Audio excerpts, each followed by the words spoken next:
Alors, dans notre série de questions sur le dropshipping, quel est le meilleur site de dropshipping? C'est une question assez vague, mais bon, quand on est dans le domaine, on voit à peu près ce que les gens cherchent en posant cette question. Il existe effectivement plusieurs fournisseurs de dropshipping. AliExpress est l'un des plus connus, mais ce n'est pas le seul. Vous avez des fournisseurs qui sont basés en Europe. Vous avez d'autres fournisseurs en Chine comme Seiji Dropshipping. Il existe plusieurs fournisseurs qui font du dropshipping. À vous ensuite de vérifier les avis, de vérifier en testant avec un premier produit, par exemple. Vous testez, vous achetez un premier produit, vous voyez si c'est livré dans les temps annoncés. Vous voyez aussi, vous assurez de la qualité du produit.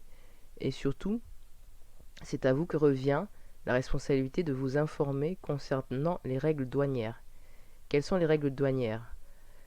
Il faut savoir que tant que vous commandez des objets en Europe, généralement, on est dans l'espace Schengen, libre circulation des marchandises. Normalement, vous n'avez pas à vous occuper de la douane. Mais par contre, quand vous commandez à l'étranger, quand vous commandez en Chine par exemple, notamment, il y a eu des nouvelles règles actuellement qui ont été mises en place concernant l'import de marchandises en provenance d'un espace, d'un pays hors Schengen, hors Union européenne.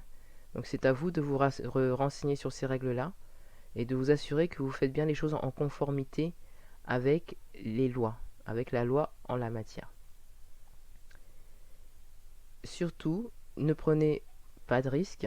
C'est important parce qu'on est quand même en matière commerciale.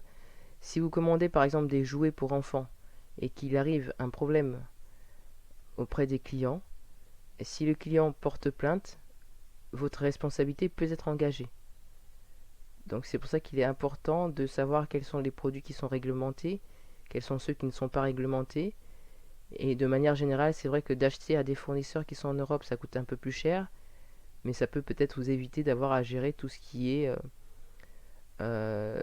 douane, surtout quand vous commencez, quand vous débutez, vous n'avez pas vraiment l'expérience qu'il faut. Alors il vaut mieux parfois commencer petit, payer peut-être un peu plus cher, vous assurer que vous avez trouvé une bonne combinaison entre le produit et les clients auxquels vous proposez ces produits, et surtout que votre commerce est viable.